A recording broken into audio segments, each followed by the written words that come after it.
자, 오늘은 절망 가운데 하나님께서 절망에 빠져갈 때라는 제목으로 하나님 앞에서 우리가 어떻게 반응해야 되는지 함께 나누고 싶은데요. 여러분들에게는 혹시 어떠한 두려움이 있으십니까? 여러분은 또한 어떤 고난이 찾아왔을 때 어떤 방법으로 주로 해결을 하시는가요? 저는 아직까지도 사실 귀신이 좀 무섭습니다. 공포 영화 이런 거 보는 거 좀 무서워하는데요. 그렇게 뒤에 너무 비웃으시는 것 같은데. 네, 저는 그렇고요. 어렸을 때 막 전설의 고향 이런 거 보는데 너무 무서워서 이렇게 이불을 뒤집어 쓰고 듣기만 했는데 그게 더 무서웠던 것 같습니다. 네, 여러분들은 어떻습니까? 어떤 두려움이 있으신가요? 여러분은 고난이 찾아왔을 때 어떻게 반응을 하십니까? 마태복음 오늘 14장 22절에서 33절까지 말씀 함께 같이 읽고 말씀을 나누도록 하겠습니다. 한 절씩 교독하면 좋겠는데요. 마태복음 14장 22절부터 33절까지 말씀입니다. 마태복음 14장 22절부터 33절까지 저와 여러분들이 한 절씩 번갈아 가면서 교독하도록 하겠습니다. 예, 제가 가진 성경으로는 신약성경 24페이지 정도 있고요. 제가 먼저 읽겠습니다. 예수께서 즉시 제자들을 재촉하사 자기가 무리를 보내는 동안 배를 타고 앞서 건너편으로 가게 하시고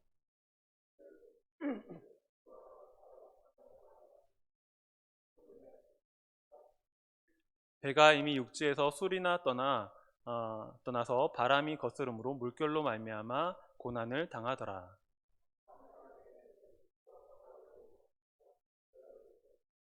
제자들이 그가 바다 위로 걸어오심을 보고 놀라 유령이라 하며 무서워하여 소리 지르거늘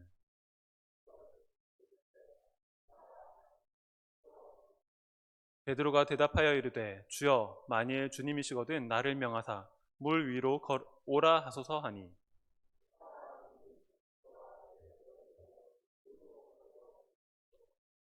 바람을 보고 무서워 빠져가는지라 소리질러 이르되 주여 나를 구원하소서 하니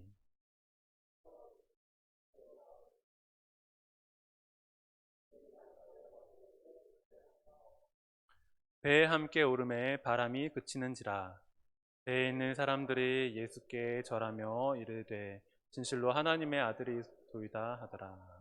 아멘. 네. 네, 오늘의 본문은 오병이어 한 어린아이의 도시락으로 2만여 명의 사람들을 배불리 먹이시며 이 놀라운 기적으로 자신이 메시아 되심을 증명했던 그 사건 이후에 있었던 일입니다. 네, 그때 당시에 이스라엘의 상황은 어땠습니까? 로마의 식민지로서 많은 세금을 바쳐야 했던 그런 궁핍한 시대였는데요. 그런데 예수님께서는 어떻게요? 어린아이의 도시락으로 거의 2만여 명의 사람들을 배불리 먹이셨다는 것이죠. 그러니까 사람들은 어떤 마음이 있었을까요? 우리의 것을 빼앗아가는 세금을 빼앗아가는 로마보다 이 예수님을 우리의 왕으로 삼아야겠다.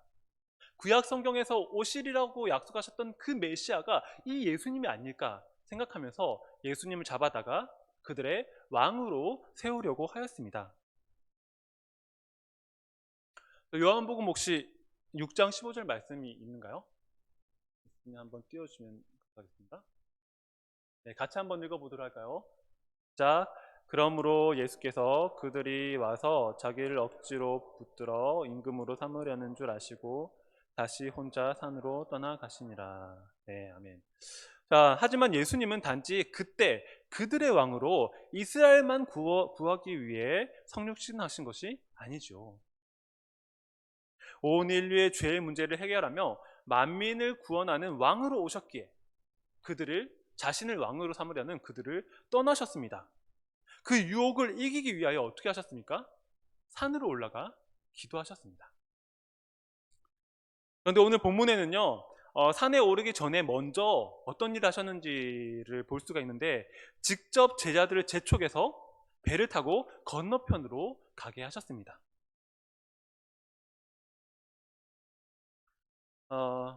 마태는 오늘 본문의 24절에 배가 이미 육지에서 술이나 떠나서 바람이 거스름으로 물결로 말미암아 고난을 당했다라고 표현을 하고 있는데요.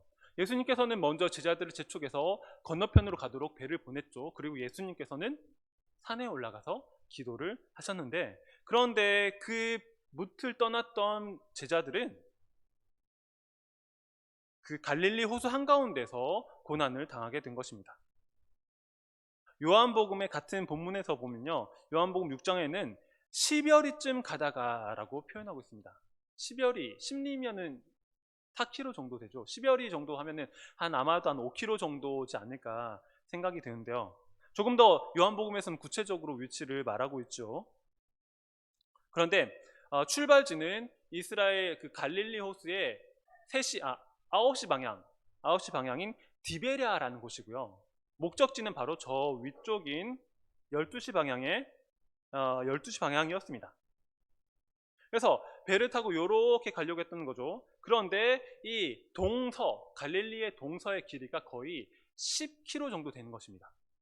어떻습니까? 제자들은 지금 이렇게 가려고 하는데 지금 어디에 멈춰 있는 거죠? 10여리라고 하면은 5km, 전체 10km 중에 한 가운데 멈췄다는 것입니다. 갈릴리 호수는 실제로 깊이가 거의 깊은 곳은 40여 미터가 됩니다. 수심이. 그렇게 이 갈릴리 호수의 가운데서 큰 바람, 요한은 큰 바람이라고 표현하고 있는데, 이런 고난으로 말미암아 오도 가도 못하는 그런 상황이 되었다라는 것이죠. 네, 오늘 이 사건의 그 시간은 언제입니까? 우리 오늘 읽었던 말씀 25절에 보면요, 밤 사경에라고 표현하고 있습니다. 밤 사경. 이스라엘은 밤을 오후 6시부터 시작해서 오전 6시까지 3시간 간격으로 이렇게 1경, 2경, 3경, 4경을 나누거든요. 그러면 밤 사경은 언제일까요? 새벽 3시부터 6시 사이, 가장 어둡고 가장 추운 그 시기에 고난이 찾아온 것입니다. 어떤 이들은 이 장면에 대해서 그거는 제자들이 예수님을 떠났기 때문에 고난을 당하는 거야, 예수님 떠나면 안 돼, 그렇게 설명을 하고 설교를 하기도 하시는데요. 그 해석은 조금은 지나친 해석이라 생각이 됩니다. 물론 예수님 떠나면 고난을 당할 수 있다라는 교훈 자체가 틀렸다는 것은 아니지만요, 애초에 제자들을 건너편으로 보내신 분이 누구죠? 그들이 간 것이 아니라 예수님께서 보내신 것입니다. 이를 통해서 알 수 있는 것은 무엇입니까? 우리가 예수님의 말씀에 순종했다고 해서, 하나님의 말씀을 따른다고 해서 우리의 모든 문제가 사라지거나 우리의 원하는 대로 해결되는 것만은 아니라는 것입니다. 여러분이면 어떻겠습니까? 여러분 어떤 마음이실까요? 우리는 잠시 결과를 알고 있는 독자나 청자가 아니라, 또한 지어낸 이야기 속에서 뻔한 그런 이야기가 아니라, 지어낸 동화 속의 뻔한 이야기가 아니라 실제로 일어났었던 이 사건 속으로 우리 자신을 대입시켜서 성경을 조금 더 피부로 느껴보았으면 좋겠습니다. 이런 거 해도 되는지 모르겠는데 오후 예배 때는 조금 더 편안하고 자유로운 마음으로 말씀을 나누고 싶어서요, 제가 한번 도전해 봅니다. 지금 한번 눈을 감고 상상해 볼까요, 여러분? 청년들 이때다 싶어서 졸면 안 됩니다. 졸 것 같으면 눈 뜨세요. 자, 같이 한번 머릿속으로 상상해 봤으면 좋겠습니다. 눈을 감고 이 시대 그 상황을 생각해 보겠습니다. 우리는 위대하신 예수님을 경험한 벅찬 감동 속에서 예수님께서 보내셔서 배를 타고 커다란 호수 건너편을 향하고 있습니다. 밤에 항해하는 일은 쉽지 않은 일이지만 배 안에는 나를 포함한 밤 조업의 잔뼈가 굵은 어부 출신의 제자들이 있어서 안심입니다. 배가 뭇을 떠나 수시간이 흐르고 날은 완전히 저물었습니다. 10여 킬로 정도 항해하고 있을 때 갑자기 바람이 불기 시작하더니 결국 큰 바람과 거친 파도가 배를 삼킬 듯이 불어닥쳤습니다. 이러다 죽는 것은 아닌가? 어느샌가 방향 감각도 잃어버린 채 어디로 가야 하는지, 어디로 가고 있는지, 여기가 어디며 우리가 어떻게 될지 도무지 알 수가 없습니다. 이럴 때 자기는 쏙 빠지고 우리만 보내신 예수님이 원망스러우며 괜히 예수님을 따라왔다는 생각마저 듭니다. 떠나온 가족이 보고 싶고요. 이루지 못했던 일들이 미련이 남습니다. 헤쳐나갈 길이 보이지 않는 절망 가운데 칠흑 같은 어둠 속에 죽음의 공포가 몰려오기 시작할 때 엎친 데 덮친 격으로 물 위에서 다가오는 정체 모를 실루엣. 우리는 혼비백산 놀라며 무서워서 소리를 지릅니다. 유령이다! 그때 들려오는 귀에 익은 목소리. 안심하라. 나니 두려워하지 말라. 아니, 예수님이라고? 그래, 맞아. 예수님의 목소리가 맞는 것 같구나. 정말 예수님이라면 물 위를 걷는 것 정도는 불가능이 아니겠지. 잠깐, 정말 예수님이라면 나도 물 위를 걷게 하실 수 있지 않을까? 예수님! 만일 주님이시거든 나를 명해서 물 위로 당신께로 오라고 하소서. 오라! 나는 예수님의 말씀을 의지하며 배에서 물을 향하여 뛰어들었습니다. 이럴 수가! 물이 걸을 수 있을 만큼 딱딱해진 것인지 아니면 내가 가벼워진 것인지 알 수 없지만 확실한 것은 분명 내가 주님처럼 물 위를 걷고 있다는 것입니다. 주님을 향해 물 위를 걸어갑니다. 그런데 그때 순간 강한 바람이 내게 불어왔고 주위를 둘러보니 삼킬 듯한 파도가 내게로 달려듭니다.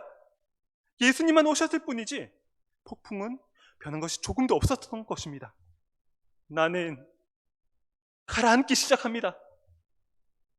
주여! 나를 구원하소서! 그 순간 주님의 손이 즉시 나를 붙잡으며 죽음에서 끌어내셨습니다. 우리 주님은 내게 믿음이 적은 자여 왜 의심하느냐 하고 물으셨고 나는 아무 대답도 할 수 없었습니다. 우리는 함께 배에 올랐는데 그 즉시 우리를 두렵게 했던 그 큰 바람은 잠잠해지며 놀라운 일을 경험하게 되었습니다. 이를 보며 배에 있던 우리는 모두 예수님께 절하며 진실로 하나님의 아들이심을 고백했습니다. 나는 베드로입니다. 자, 이제 일어나세요, 여러분. 네. 어떠십니까, 여러분? 예수님을 함께 경험하셨나요? 우리가 성경을 읽을 때 하나의 이야기처럼 다 아는 그런 이야기처럼 또한 뭔가 너무 나와는 상관없는 이야기처럼 그렇게 읽는 경우가 많은데요. 이 성경은 반드시 분명히 일어났었던 사실입니다. 그리고요, 나를 너무나도 사랑하시는 하나님께서 나에게 직접 주신 살아있는 생명력 있는 말씀이라는 것이죠. 우리가 말씀을 볼 때 더 그 독자가 되어서 혹은 그 말씀 안으로 들어가서 하나님의 말씀을 풍성하게 누리고 느끼는 경험하는 삶이 되었으면 좋겠습니다. 자, 같이 말씀에 대해서 다시 돌아볼 텐데요. 예수님께서는 인정과 사랑과 존경을 얻기 위해서 이 땅의 왕으로 오신 분이 아닙니다. 그렇기에 우리도 이 땅을 살면서 사람들이 부러워할 만한 재력과 권력을 얻기 위해 예수님을 따르는 것도 아니라는 것이죠.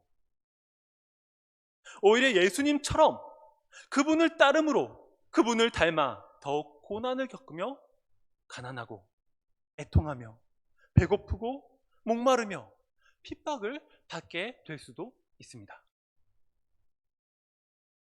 그럼에도 불구하고요, 주님이 우리의 안심입니다. 주님이 있는 그곳이 평안입니다. 주님과 함께 고난을 받는 그것이 세상이 줄 수 없는 평화입니다. 우리 주님은 세상의 것과 같지 않은 평안을 우리에게 주셨습니다. 그 평안은 우리 주님 자신이죠. 예수님의 죽음 이후에 두려움에 떨고 있는 제자들에게 나타나신 부활의 주님이 제자들에게 가장 먼저 하셨던 말씀이 무엇입니까? 너희에게 평안이 있을지어다 였습니다. 주님의 공생애 중에 여러 차례 두려움에 떨고 있는 사람들을 향하여 예수님께서 말씀하셨습니다. 두려워 말고 믿기만 하라. 우리가 두려운 이유는 무엇입니까? 그 이유는 주님을 온전히 믿지 않고 있기 때문입니다. 우리를 두렵게 하는 것이 무엇입니까? 그것을 세상보다 주님보다 더 크게 보고 있기 때문인 것이죠. 또한 우리는 종종 우리가 주님께 순종했다면 주님 책임져 주셔야죠. 내가 하나님을 위해서 이렇게 따랐는데 주님 이 결과가 최선입니까? 내가 이거를 바라고 주님 따른 줄 아십니까? 그렇게 보상 심리를 가지고 주님을 원망하며 내가 원하는 대로 하나님을 좌지우지하려는 경우가 참 많이 있습니다. 하나님을 원망하고 내 기대와 바람에 하나님을 이용하기도 하죠. 우리가 호소 한가운데서 폭풍의 고난을 만났을 때, 그리고 우리가 주님처럼 물 위를 걷다가도 빠져 들어갈 때, 우리는 이러한 환경을 향한 시선과 또 주님을 향한 원망을 멈추고 다시 주님을 바라보아야 하겠습니다. 그렇게 주님 바라보는 거 쉽지 않죠. 고난의 때, 두려움이 몰려올 때 그래도 어떻게든 주님 바라보겠다고 했는데 그럼에도 불구하고 변하지 않는 내 마음과 환경으로 인하여 절박함이 더욱더 깊어져가고 간절함이 극에 달할 때 여러분 포기하시겠습니까? 가장 좋은 방법이 있습니다. 주님! 우리가 절망의 늪에 빠져갈 때, 죽음의 공포 속으로 가라앉아 갈 때, 우리가 주님을 부르면은 베드로에게 응답하셨던 예수님처럼 즉시로 손을 내밀어서 우리를 잡고 그 죽음의 공포 속에서 끄집어내어 주신다는 것입니다. 내가 도저히 일어날 수 없는 고난 가운데, 힘겨운 가운데 지쳐 쓰러질 그때 아무 말도 할 수 없는 그런 정말 절망의 순간에 주님을 부르면 그 주님께서는 손을 내밀어 그 즉시 우리를 건져주시는 사랑이 많으시고 우리를 구원하시는 하나님이신 것입니다.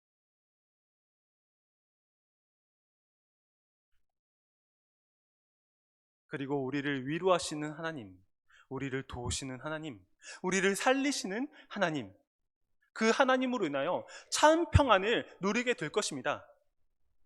주님과 함께하는 것이 평안입니다. 많은 제자들이 배 안에 있었죠. 배 안에 있으면 그들이 평안했을까요? 그렇지 않습니다. 폭풍 속에서도 주님과 함께하는 그것이 평안입니다. 오늘날 이런 설교하기가 쉽지 않습니다. 에이, 너 뭐 이렇게 유난 떨면서 신앙생활 하냐? 대충대충 편하게 그렇게 신앙생활 하고 너처럼 그렇게 신앙생활 하는 사람 누가 있다고 그래? 그런데요, 적어도 오후 예배 오셨던 여러분만큼은 이렇게 믿음으로 도전할 수 있는 분들이라 생각하고요. 우리가 그렇게 주님과 함께 고난을 택하겠습니다. 우리가 그렇게 주님이 가셨던 좁은 길을 가겠습니다. 그렇게 주님의 고난을 우리의 삶 가운데 담아서 예수님을 닮아가고 따라가겠습니다. 그런 우리가 있다면요, 그것이 조금씩 하나님의 나라가 이루어지게 될 것입니다. 여러분 축복하고요. 그리고 고난이 찾아오고 두려움이 올 때 더욱더 주님 붙들며 주님께 부르짖으며 보상 심리가 아니라 주님과 함께하는 것 자체가 은혜이며 평안임을 고백하고 살아가는 귀한 우리가 되었으면 좋겠습니다. 네, 오늘 주셨던 말씀을 생각하면서 같이 합심해서 한번 기도하면 좋겠습니다. 여러분, 우리를 두렵게 하는 것이 무엇입니까? 여러분, 어떤 상황 가운데 무너지고 넘어지시나요?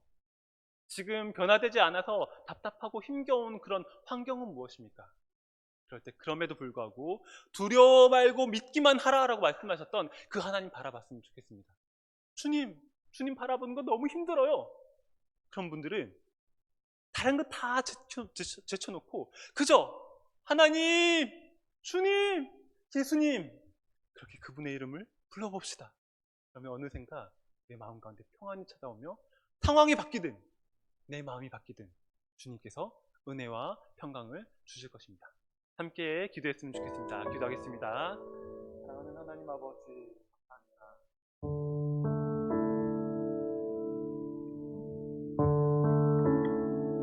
우리에게 말씀 주시니 감사합니다. 고난 가운데, 어려운 가운데, 힘들고 답답하고 외롭고 하나님 아버지, 억울한 상황 가운데서 하나님 아버지, 주님을 인하여 당하는 고난이라면은 하나님 기꺼이 저희 삶 가운데 채우겠습니다. 주님의 고난에 동참하기 원합니다. 하나님, 주님을 믿고 돈 많이 벌고 출세하면서 하나님 그렇게 사람들로부터 인기와 부러움을 얻으려고 신앙생활 하지 않습니다. 하나님 아버지, 주님 닮아가는 것, 예수님 따라가는 것, 주님의 기쁨이 되는 것, 그것으로 충분합니다. 하나님 아버지, 그럼에도 불구하고 머리로는 잘 알지만 당장 피부에 와닿는 이런 고난과 어려움 가운데 하나님 아버지 마음이 무너지고 하나님 저는 정말 죽을 것 같습니다. 하나님 저를 붙잡으시고 저를 고쳐주십시오. 저를 위로하여 주십시오. 하나님 살려주십시오. 하나님 아버지, 그런 마음이 들 때 다른 것으로 위로받지 않기 원합니다. 다른 것으로 하나님 아버지 문제를 해결하라고 아등바등 하나님 아버지 노력하지 않기 원합니다. 오직 주님이면 충분하죠. 하나님 부를 때 주님 상황을 바꿔주시거나 우리 마음을 바꿔주시는 하나님이십니다. 날마다 순간순간마다 더욱 주님을 부르게 해주십시오. 다른 이름 아니라 오직 예수 그리스도의 이름에 생명이 있습니다. 주님의 이름 가운데 능력이 있음을 믿음으로 선포하며 주님 바랍니다. 주님 따라갑니다. 하나님 붙잡습니다. 주님 그리스도록 도와주십시오. 하나님 아버지, 이렇게 주님을 따르면 하나님께서 이런 복을 주시겠다. 하나님 이게 뭡니까? 내가 주님께 어떻게 했는데? 하나님 아버지, 그러한 보상 심리가 아니라 기꺼이 주님께서 기쁘시다면 충분합니다. 그런 마음으로 주님 따라가는 귀한 한 주가 될 수 있도록 도와주시고 그런 우리를 통하여 놀라우신 주님의 나라를 이루어지시기를 간절히 원하고 소망합니다. 감사합니다.